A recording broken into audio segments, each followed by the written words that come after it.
Bonjour, vous êtes sur Optimac TV et comme à chaque lecture, je vais vous rappeler que nous sommes un groupe de presse totalement indépendant qui avons décidé d'œuvrer pour la diffusion d'informations à un maximum de personnes.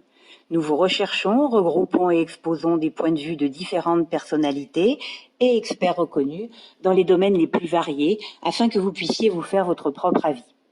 Nous vous proposons donc une expérience multimédia avec des magazines en kiosque, des magazines numériques et webzines, des vidéos à regarder et des podcasts à écouter n'importe où et au moment le plus opportun pour vous.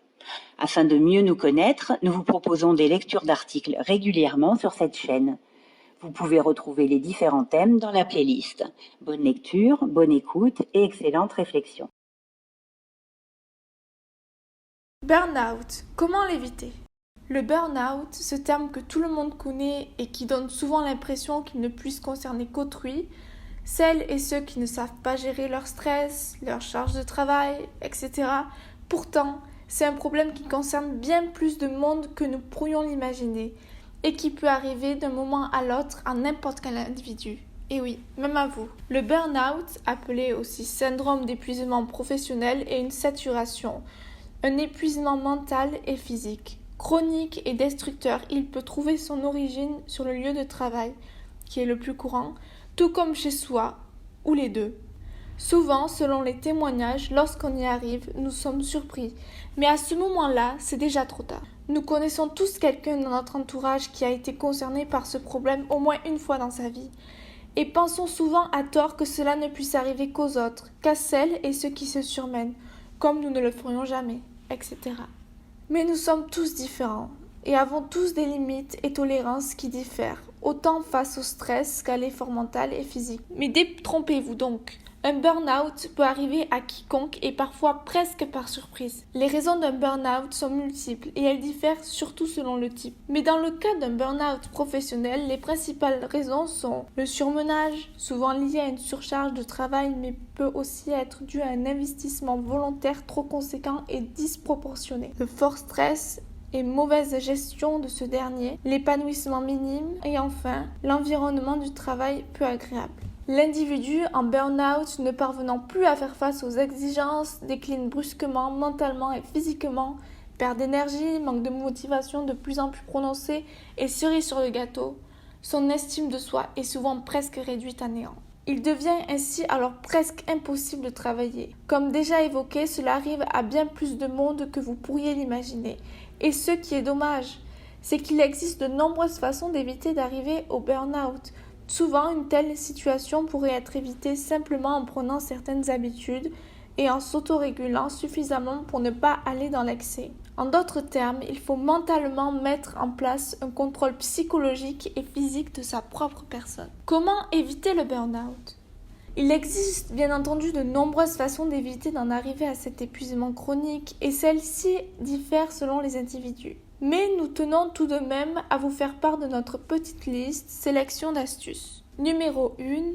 Dormez plus. L'insomnie est l'un des symptômes de l'épuisement professionnel et lorsque vous manquez de sommeil, votre cerveau ne fonctionne pas de façon optimale. Le manque de sommeil a également d'autres conséquences graves, notamment un manque de jugement, une probabilité accrue d'accidents de travail ou de la circulation et le développement de maladies comme les maladies cardiovasculaires, le cancer, l'hypertension, le diabète, la dépression. Avoir assez de sommeil est crucial pour votre santé et votre bonheur.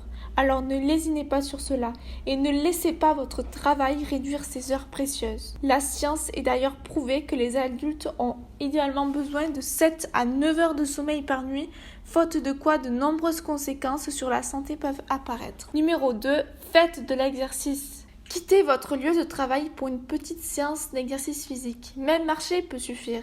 Cela peut sembler contre-intuitif et contre-productif, mais au contraire, l'exercice, en plus d'être essentiel pour votre santé physique et mentale, permet de stimuler et de détendre l'esprit, permettant ensuite une meilleure concentration. L'exercice régulier réduit les niveaux de stress, améliore la confiance en soi, prévient le déclin cognitif, augmente la productivité et enfin améliore la mémoire. Il peut aider à prévenir l'épuisement physique et émotionnel qui provoque le burn-out. Numéro 3. Sachez dire non.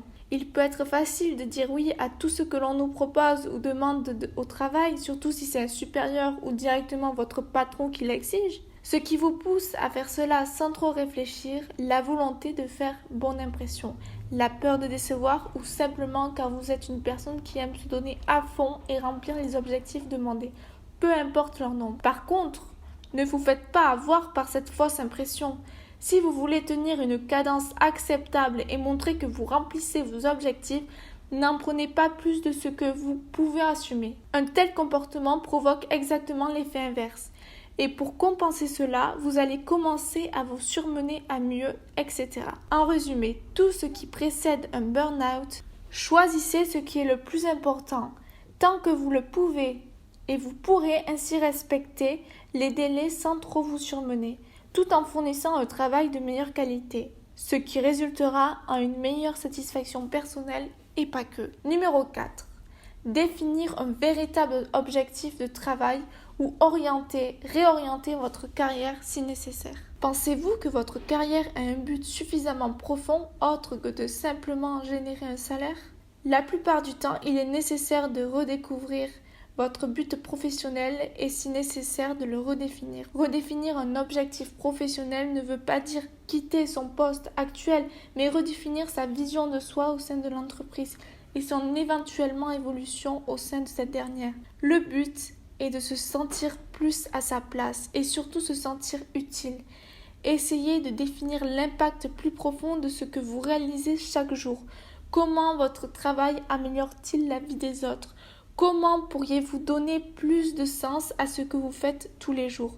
Soyez créatif et n'hésitez pas à proposer des nouvelles choses si vous pensez qu'elles seraient globalement bénéfiques. Ce sont des questions importantes, alors prenez le temps d'y réfléchir profondément. Si vous pensez que vous êtes dans un rôle ou une carrière inappropriée, développez une stratégie de carrière pour vous aider à planifier une carrière meilleure pour vous. Numéro 5. Socialisez et riez. Passer du temps avec des personnes externes à votre environnement de travail vous procure un épanouissement émotionnel qui est nécessaire à tout être humain.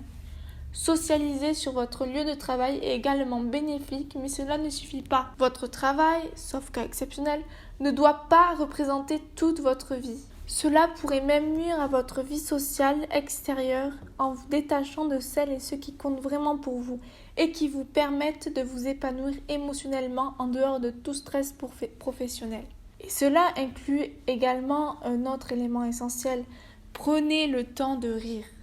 Il a été scientifiquement prouvé que le rire soulage le stress et a de nombreux effets positifs à court et à long terme. En réalité, chaque étude menée sur le rire a produit des résultats positifs concernant le bien-être. Que ce soit donc sur votre lieu de travail ou à l'extérieur, ne vous prenez pas constamment trop au sérieux. Blaguez et riez sans trop de retenue. Cela ne vous fera pas uniquement du bien à vous, mais également à celles et ceux qui vous entourent. L'épuisement professionnel est nuisible et constitue un obstacle majeur dans une vie professionnelle, ce qui impacte aussi forcément votre vie privée. Vous n'êtes donc pas contraint d'arriver à ce stade même si vous pensez vivre une période difficile et qu'il ne peut pas en être autrement. Il y a toujours une issue, il existe toujours un moyen de réagir, mais il faut le faire suffisamment tôt. Pour cela, et comme déjà évoqué, veuillez simplement vérifier votre situation émotionnelle et votre épanouissement. Car l'épuisement professionnel peut vous anéantir pendant un bon moment lorsqu'il est sévère. Faites vous-même de temps en temps un point de situation professionnelle et personnelle pour vous assurer que vous vous respectez mentalement et physiquement et que vous ne surchargez pas votre emploi du temps ni votre niveau de stress. Rien ni personne ne doit pouvoir nuire à votre santé, retenez-le. Merci pour votre écoute et pour retrouver régulièrement nos articles, abonnez-vous ci-dessous à notre chaîne YouTube. Et pour vous procurer tous nos magazines, rendez-vous sur notre site. À très vite.